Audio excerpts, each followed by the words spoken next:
The entire complex was on a big flame. It was just crazy. It looked like a movie. Next on 9 News, a fire at an apartment complex in Aurora spreads quickly and traps some people. A young boy is dead. Now Major Crimes is investigating. Also ahead, beautiful today, snow tomorrow. And the heaviest snow could fall at the worst time. The Broncos bring their top coaching candidates to Denver. Our Broncos insider will lay out who's the favorite and when we may get a decision. Ahead on 9 News at 4.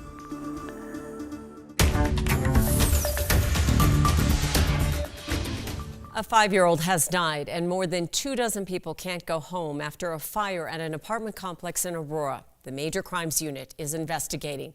This fire started at a 3-story building on East Evans Avenue, not far from East Iliff and South Chambers Road.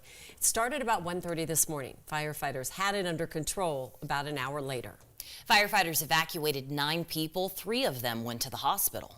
9 News reporter Angeline McCall has watched as investigators have been at the scene all day, trying to learn more about how this got started. Angeline? At this point, crews have been out here, investigators have been out here all day. They've been really scouring, they've been investigating, and of course they want to do a thorough job knowing that a 5-year-old boy did die from injuries here from this fire. But not only that, it trapped many residents inside. As you can see, it damaged the stairwell here, and not only that, but it also the flames managed to collapse some of those steps. So as you can imagine, when this was on fire, it was very difficult to get out of some of these apartments as these residents were trying to escape the flames. And in that process, one man did try to go back for that boy who was trapped inside, but unfortunately he just could not get to him in time. As fire crews searched for answers, people who live here woke up with their own questions. Thinking it was unbelievable. We still can't believe we've seen something like this in real life. Sean Madison says this morning, it all happened so fast. In a matter of 3 minutes, the entire complex was on a big flame. It was just crazy. It looked like a movie. In the commotion, there were screams for help. I heard a lady screaming, my baby, so I ran up there and tried to grab the baby. Frank Duran managed to get to the family's door. And then, the flame just shot back, and then all the black smoke, and I couldn't go in there and try to get him because it was too bad. The little boy he would see playing outside was later taken out of the building and then passed away at the hospital. It's kind of stressful when you see something like that happen. When you're in the moment, you try to do whatever to help somebody. Frank truly tried to prevent a tragedy in a place this little boy called home with his family. I feel sad for the family, because they lost the baby.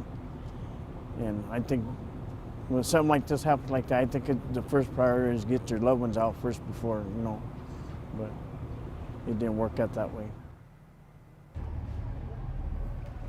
Throughout the day, we have seen investigators using a wide array of tools from a drone. They also brought in dogs to aid in this investigation. Of course, it is going to take some time. And at this point, they really have not stated what the cause or origin of this fire is. Kim? Yeah, it's going to take some time. But to see that stairwell behind you and know that a child has died, it's devastating. Yeah, absolutely heartbreaking. And of course, not what fire crews wanted to see here this morning, and they did really try. They said that they came out here with ladders, and that's really how they were rescuing people, but unfortunately this just went up so quickly that it didn't really seem like there was any hope by the time that they were able to get here and get that boy out, from what witnesses have told me.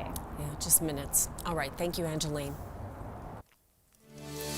A Denver police officer is out of the hospital after a driver rear-ended their patrol car early this morning. DPD says both the officer and driver were taken to the hospital. They should both survive. I-70 was closed for several hours between North Washington and Brighton. It caused some backups during the morning rush. Taking a live look outside on this Monday afternoon. Another mild day, sunny, and snow's coming.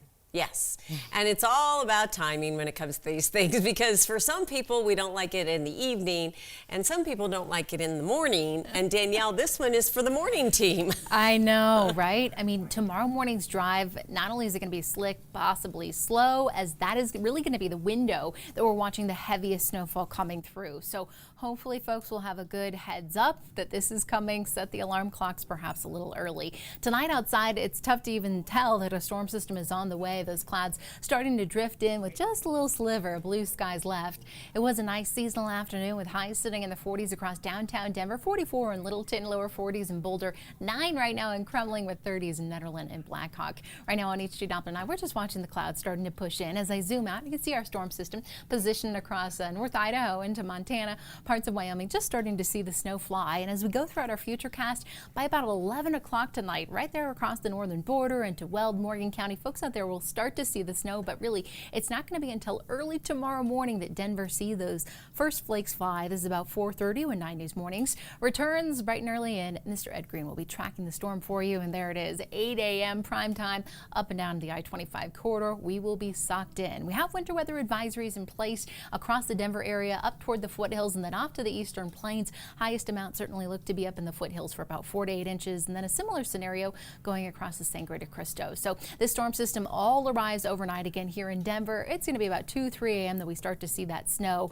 The morning drive is going to be messy. It will be slow, and then I'm tracking another storm on its heels. When does that one arrive? I'll let you know coming up in my full forecast in about 10 minutes.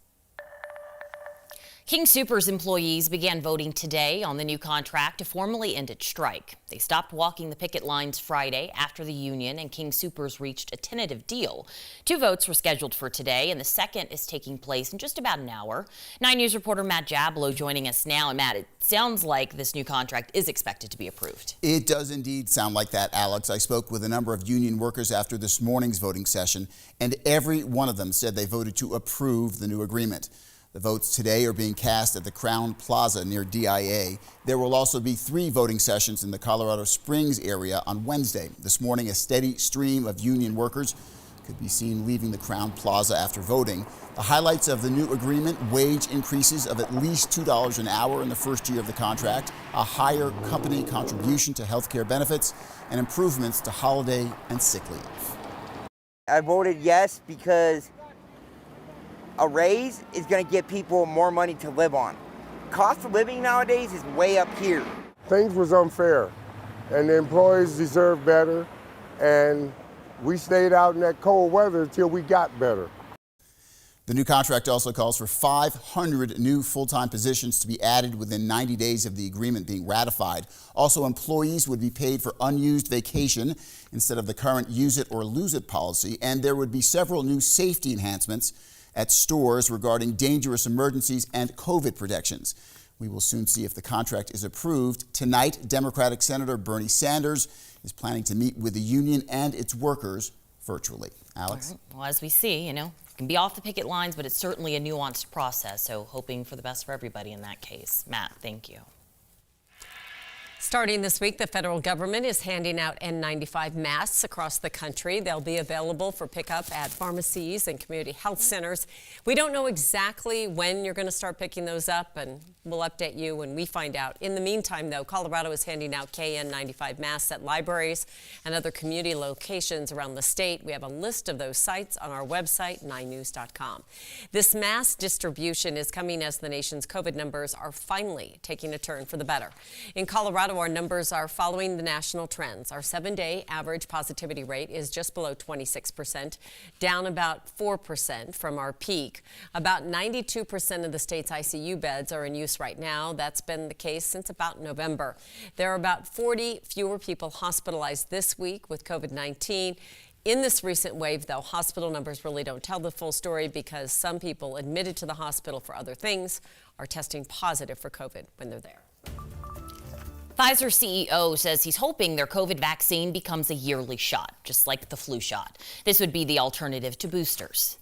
Once a year, it is easier to convince people to do it. It is easier for people to remember. From public health perspective, it is an ideal situation. We are looking to see if we can create a vaccine that covers Omicron and doesn't forget the other variants, and that could be a solution, unless if something completely different comes out. In Colorado, there are about 3.8 million people fully vaccinated, and about 1.8 million of those folks have gotten their booster shot.